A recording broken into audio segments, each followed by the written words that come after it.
Continuamos ahora con la parte de alquenos que nos corresponde. Estamos viendo los métodos de obtención de alquenos. En la anterior clase vimos la deshidrohalogenación, ¿no? Vimos las reacciones de eliminación E1, eliminación E2, ¿ya? Continuamos con las reacciones de eliminación, pero esta vez es una reacción de eliminación de un alcohol en un medio ácido, ¿ya? Las anteriores recuerdan que eran de un halogenuro, ¿no? En un medio básico, ¿no? Utilizando una base para poder hacer la reacción de eliminación. Aquí utilizamos un ácido. Esta reacción de deshidratación de alcoholes en general, ¿no? Se la lleva a cabo con ácido sulfúrico normalmente. También se puede hacer con una zeolita. Las zeolitas son catalizadores ácidos, ya, sólidos, ¿no? También se lo puede hacer con un ácido fosfórico, por ejemplo. Pero, por lo general, lo más usual es hacerlo con ácido sulfúrico, ¿no? Un ácido sulfúrico calentando a 160 grados de temperatura se lleva a cabo esta reacción. Y es que si la llevamos a cabo la reacción a una temperatura, por ejemplo, de 140, en vez de obtener un alqueno, obtenemos un éter, ¿ya? Mediante otra reacción que se llama reacción de condensación, en ese caso, ¿ya? En cambio, a 160 grados tenemos una reacción de eliminación, ¿ya? Para la obtención de un alqueno. En forma general, la reacción es esta, ¿ya? Y fíjense que acá no me aparece el ácido sulfúrico, pero debería aparecerme más agua, más ácido sulfúrico realmente. Porque el ácido sulfúrico, en la práctica, no es un reactivo como tal, o sea, no se consume el ácido sulfúrico, no se transforma el ácido sulfúrico, no. El papel que juega el ácido sulfúrico es simplemente el de promover la deshidratación, ¿ya? Esto de los ácidos en química orgánica, el papel que tienen en las diferentes reacciones es bien interesante. Siempre que hacemos una reacción que implique la eliminación de agua, por ejemplo, ¿ya? Utilizamos ácido sulfúrico o a veces ácido fosfórico. Cuando hacemos una reacción que necesite de un ácido y a su vez una oxidación, utilizamos ácido nítrico. Cuando queremos un medio ácido y a su vez una reducción, condiciones reductoras, utilizamos ácido clorhídrico, ¿ya? En este caso, lo que vamos a hacer es eliminar una molécula de agua, por lo tanto, lo que hacemos es uso del ácido sulfúrico en estas condiciones de temperatura. Aquí tenemos el mecanismo de reacción, que si ustedes ven, tenemos, aquí voy a corregir la flecha, ya el sentido de esta flecha está al revés, ¿ya? Esta flecha viene así, desde este oxígeno hasta este hidrógeno, ¿ya? No en este sentido. Por cierto, la flecha, en un mecanismo de reacción, la flecha responde a un sistema IUPAC, ¿ya? O sea que me está mostrando la flecha realmente el sentido del flujo de los electrones, ¿ya? Tengan muy en cuenta eso. Entonces, aquí voy a poner el cursor primero para poder ver bien el puntero, ¿ya? Aquí podemos ver que el oxígeno, aunque no los he puesto, tiene dos pares de electrones no compartidos, ¿no? Es rico en electrones. Por lo tanto, esos electrones pueden ser compartidos con el hidrógeno de acá y abstraer ese hidrógeno como un protón, ¿ya? Entonces, ese protón, obviamente un protón no tiene electrones, lo pierde el ácido sulfúrico. Y al perderlo, el protón lo ha ganado el oxígeno, cargándose el oxígeno, porque está aportando él los electrones. Entonces adquiere una carga positiva. Y un oxígeno con una carga positiva recibe el nombre de ion oxonio, ¿ya? Y la función como tal, el alcohol recibe el nombre de alcohol protonado, porque ha sido protonado, ¿no? Como el ácido sulfúrico ha perdido un protón, entonces me queda la base conjugada. Esta base conjugada es el ion bisulfato. Toda esta primera etapa es lenta, endotérmica además. Recuerden que estamos calentando a 160, entonces le damos calor nosotros para que se lleve a cabo esta reacción, ¿ya? Pero no es la protonación del alcohol lo que buscamos, sino la eliminación del agua.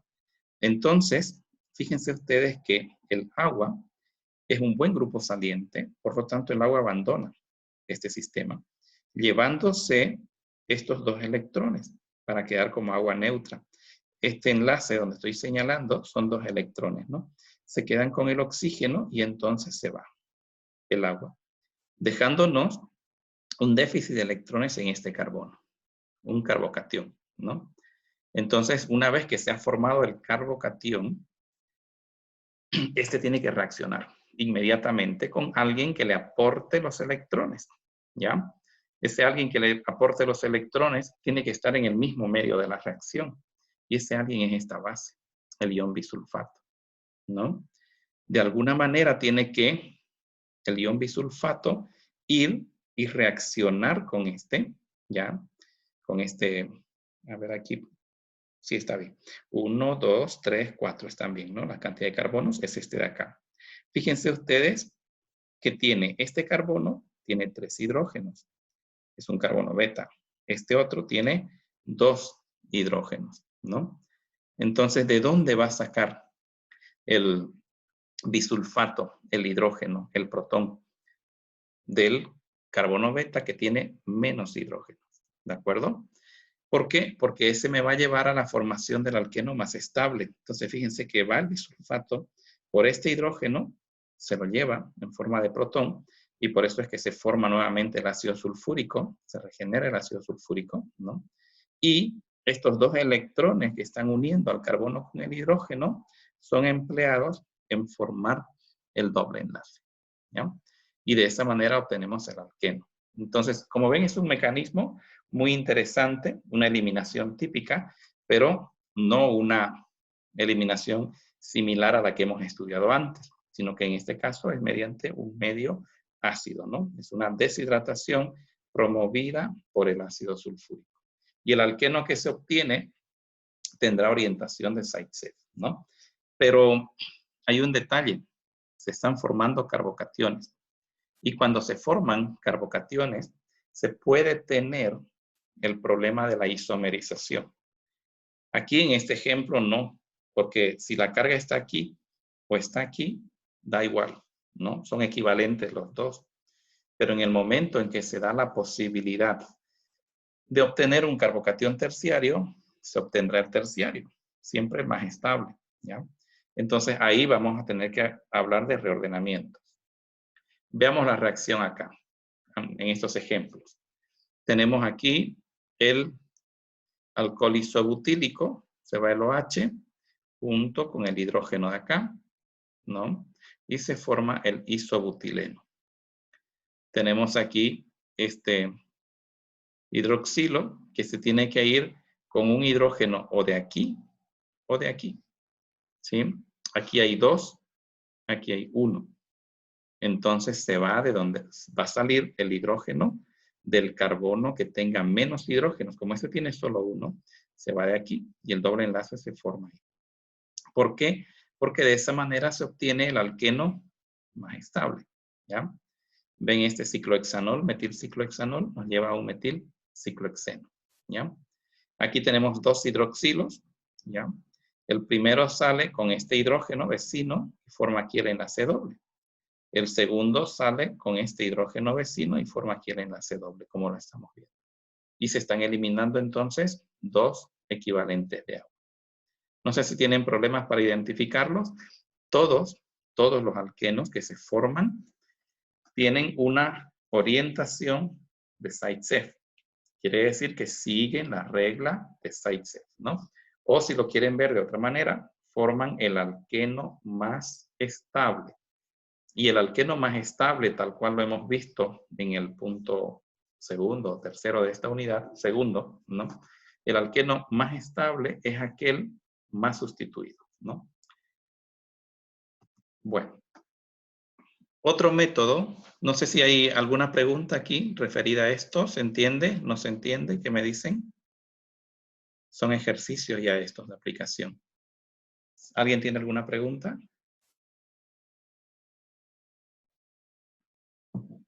Por cierto, terminado el tema de alquenos,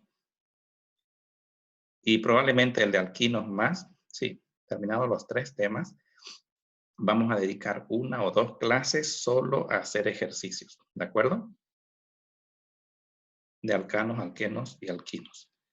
Bien, otro método de obtención de alquenos es la hidrogenación de alquinos. Es una hidrogenación que se denomina regioselectiva, y ahora lo voy a explicar por qué. Los alquinos, y lo vimos en el tema de alcanos, que alquinos y alquenos los podríamos hidrogenar hasta llevarlos a la saturación total, o sea, al estado de alcanos, ¿no? Normalmente, estas hidrogenaciones se hacen empleando una catálisis heterogénea, y los catalizadores suelen ser paladio, platino, níquel, por ejemplo, ¿no? Cuando se hace la hidrogenación de un alquino utilizando paladio como catalizador, se hidrogena todo y no se queda en alqueno, sino que se pasa hasta alcano. No podemos detener la reacción en el estado de alqueno. Eso lo observó un químico de apellido Lindlar, ¿no? Y Lindlar dijo, el paladio es un catalizador muy activo. Hay que tratar de quitarle la actividad al catalizador, disminuirla, ¿no? Para que la hidrogenación no sea completa, sino que llegue hasta el estado de alquenos. Y lo que consiguió Lindlar fue lo siguiente.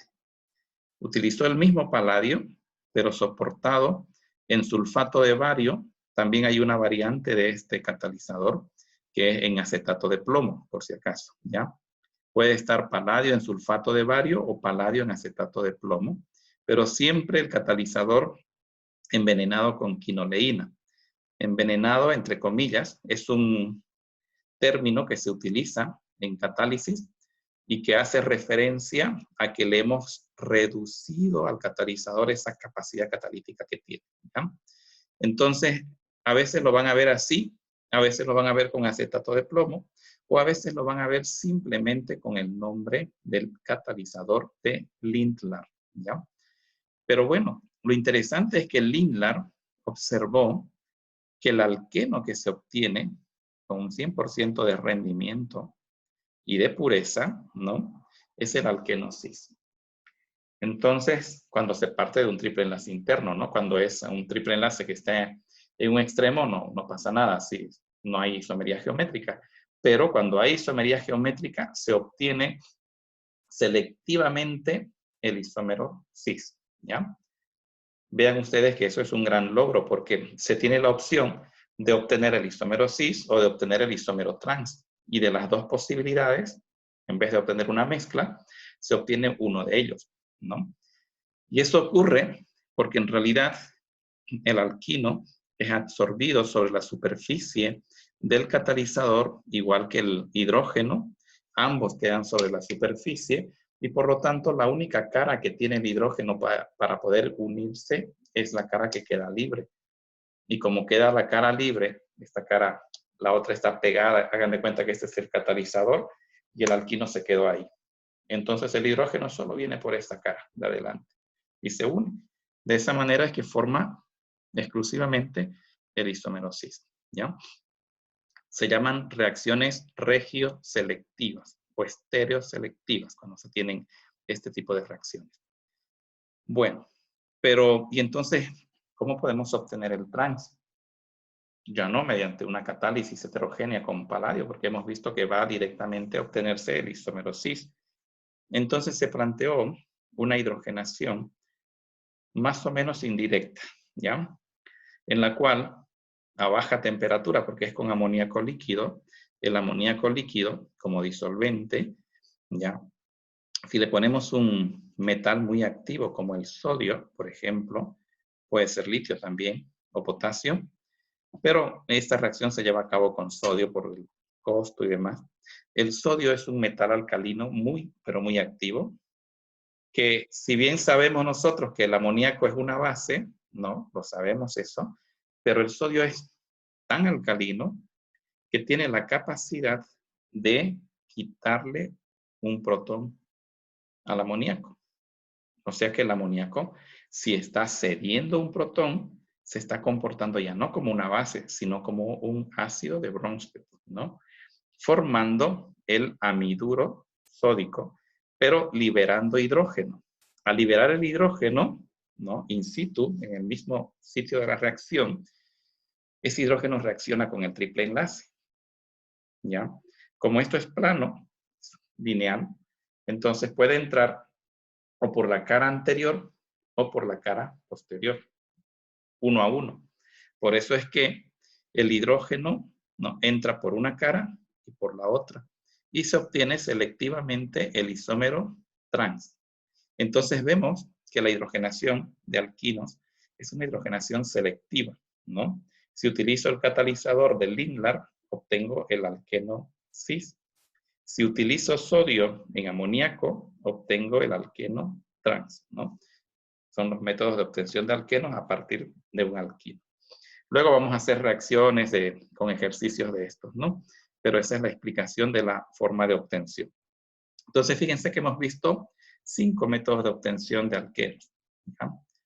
¿Por qué interesa obtener un alqueno? Pues porque el alqueno es muy reactivo, ¿ya? Podemos obtener un sinnúmero de compuestos a partir de un alqueno, ¿de acuerdo? Entonces, por eso es el interés de obtener un alqueno o una olefina, ¿no? Como se llaman los alquenos. Bien, ahora vamos a ver las propiedades químicas y las reacciones. He puesto unas cuantas reacciones y fíjense que he puesto 12, ¿no? Y eso son unas cuantas, ¿no? Pueden haber, hay más, muchas más. Son muy reactivos, como les acabo de decir. Y esa reactividad, ¿a qué puede deberse? A ver, ¿quién me podría dar alguna pauta? ¿A qué puede deberse esa reactividad de los alquenos? Si comparo con los alcanos que no son reactivos, ¿quién me puede decir?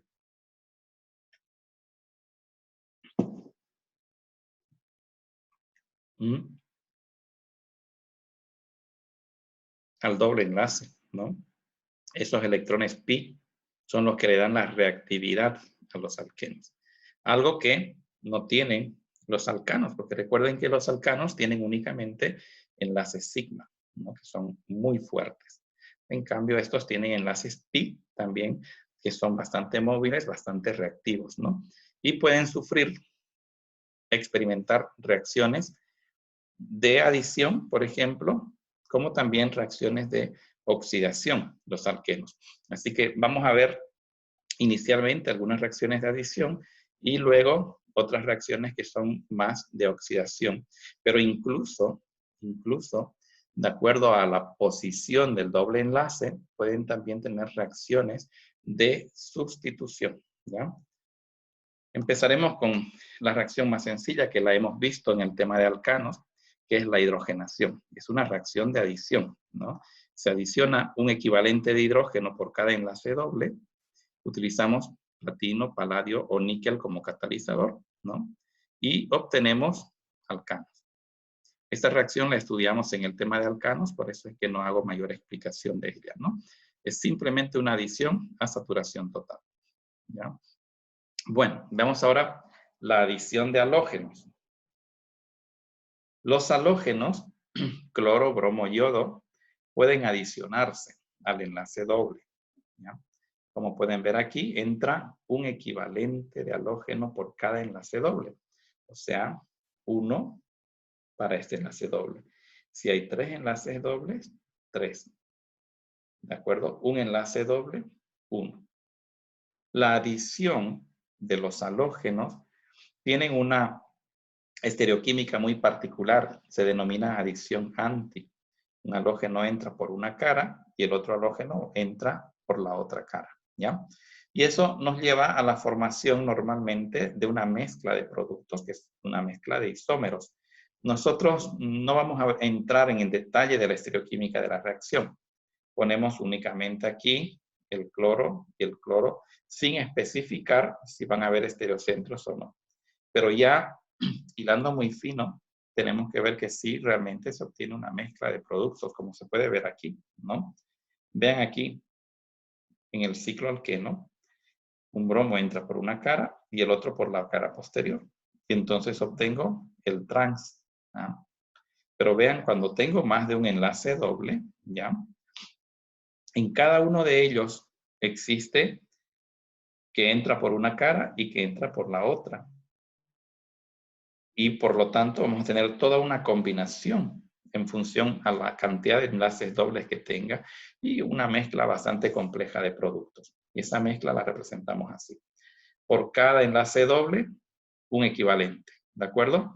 A cada carbono del enlace doble se une un halógeno, como pueden ver ustedes, un cloro, ¿no? Aquí tengo el enlace doble, entonces el cloro y el cloro. Aquí, y tengo su cloro y su cloro. Y así, ¿de acuerdo? Entonces, eso es lo que tenemos que ver, ¿no? Un equivalente por enlace doble. Así como vimos la deshidrohalogenación en las reacciones de eliminación beta, vamos a ver la reacción desde el otro lado, la hidrohalogenación, ¿ya? Que es una reacción de adición. Vean el ejemplo. Reacción del doble enlace del alqueno con ácido bromídrico, ¿no? ¿Por qué se ubica aquí el bromo y por qué no se ubica aquí? Algo tiene que haber para que se ubique en ese carbono y no en el otro. Y eso es lo que vamos a ver ahorita.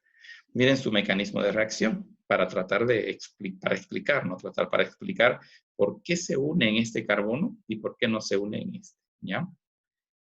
Tenemos el ataque del nucleófilo. El doble enlace es un nucleófilo, tiene una nucleofilia alta por su riqueza en electrones. Y entonces van los electrones por un hidrógeno en forma de protón, ¿no? Lo va a abstraer a ese hidrógeno porque él tiene los electrones. Entonces, los dos electrones que unen al hidrógeno con el bromo se quedan con el bromo formando el ion bromuro. Y el hidrógeno se une a la cadena. Pero ese hidrógeno puede unirse aquí o puede unirse aquí. Si el hidrógeno se une aquí, donde está el cursor, entonces habrá una carga positiva en este carbono. Si el hidrógeno se une aquí, habrá una carga positiva sobre este carbono. Vean aquí, el hidrógeno se unió acá, aunque no lo estoy escribiendo, se unió aquí.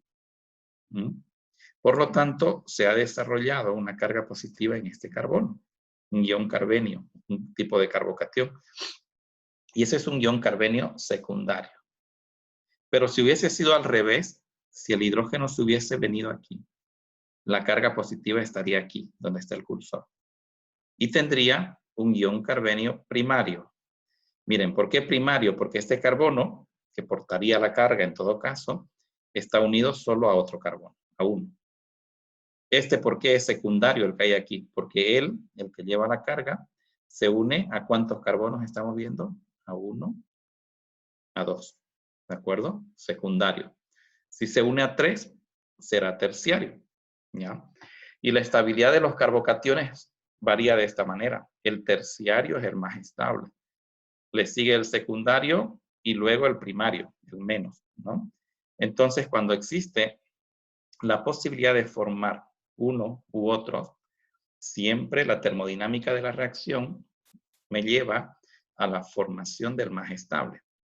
Aquí existía la posibilidad de obtener este secundario o uno primario.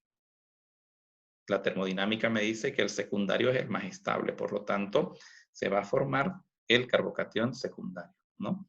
Siempre insisto en esto, ¿no? Nosotros con la química vemos flujos de electrones, todo. Explicamos la formación de los productos, ¿no? Las reacciones. Pero es la física la que nos pone los límites. La física nos dice qué se puede formar realmente.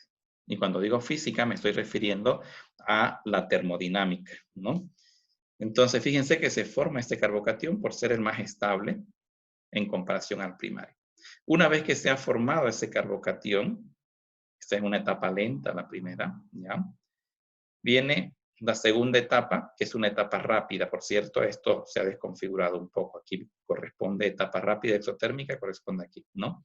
Donde el ion bromuro, que ya estaba, reacciona y se une, porque él tiene los electrones, se une al carbocatión, ¿ya? Y ya de esa manera tenemos este producto. Entonces, es un mecanismo iónico con conlleva la formación de carbocationes, donde predomina siempre el carbocatión más estable, ¿no? Y cuando se formó el carbocatión, entonces el ion halogenuro, cloruro, bromuro, yoduro, va y se une a ese carbocatión más estable, ¿ya? Antes de conocer la química de los carbocationes, hubo un químico de nombre Markovnikov, ¿ya? Que hizo un estudio empírico y estableció una regla que se conoce con el nombre de regla de Markovnikov, que la enuncia de esta manera. Dice Markovnikov, en la adición, dice, la adición de un reactivo asimétrico, vean, el ácido bromídrico es asimétrico, tiene hidrógeno y bromo, dos cosas distintas. En la adición de un reactivo asimétrico, dice, al doble enlace, ¿ya? Dice, la parte nucleófila del reactivo, en este caso la parte nucleófila es el bromo y la electrófila el hidrógeno, ¿ya? La parte nucleófila, dice, se une al carbono más sustituido, o sea, el que tiene menos hidrógeno. Y la parte electrófila, el hidrógeno en este caso, se une al carbono menos sustituido, o sea, al que tiene más hidrógenos. Este tiene 2 y este tiene 1. Entonces, el bromo se une aquí, según Markovnikov, y el hidrógeno se une aquí, ¿no? Por eso decimos en estos productos que tienen una orientación Markovnikov, porque responden a la regla de Markovnikov. Hay sus excepciones, a veces la regla de Markovnikov me predice un producto, pero por la química de los carbocationes puedo tener otro, ¿ya? Pero nuestra primera aproximación siempre es la regla de Markovnikov, ¿ya? Pero en todo hay excepciones, ¿no? Y en el caso de la adición del ácido bromídrico, solo del bromídrico, ojo, solo del bromídrico, en presencia de peróxidos, esta función que hay encima de la flecha, peróxidos, ¿ya? Por ejemplo, haciendo un paréntesis, cuando ustedes tienen un aceite comestible y lo dejan el frasco abierto, qué sé yo, y vuelven a los 10 días, sienten el olor rancio del aceite, ¿no es cierto? Ese olor rancio se debe a que los dobles enlaces del aceite, ¿no?, han reaccionado con el oxígeno del aire, entre otras cosas, ¿no? Con el oxígeno del aire formando peróxidos o hidroperóxidos, ¿no?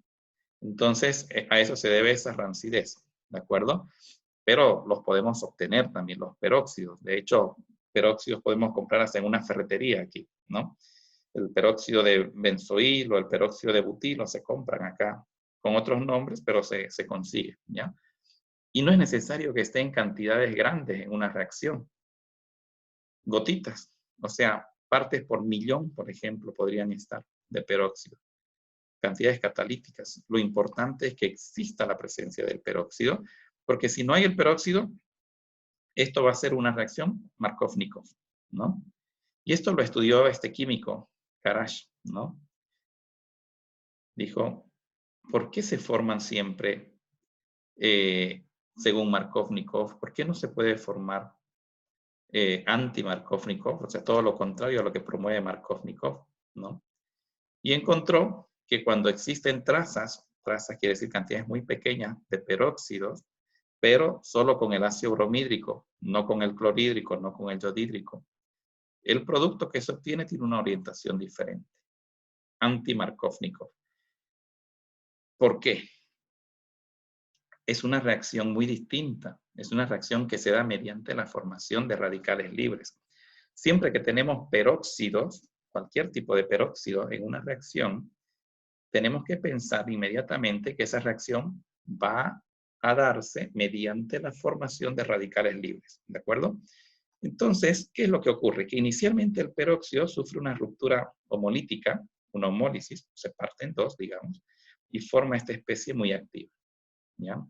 Recuerden que el peróxido es una miseria, una cantidad pequeñísima, ¿no? Y claro, esta reacciona, este radical que se ha formado, reacciona con el ácido bromídrico, con un poquito de ácido bromídrico, ¿no? Vean la flecha, es media punta lo que tiene. ¿Por qué? Porque él tiene un electrón, ¿ah? necesita de alguien que tenga un electrón también. Y de esa ruptura homolítica sale el hidrógeno con un electrón, formando un alcohol. Cantidades pequeñísimas, despreciables.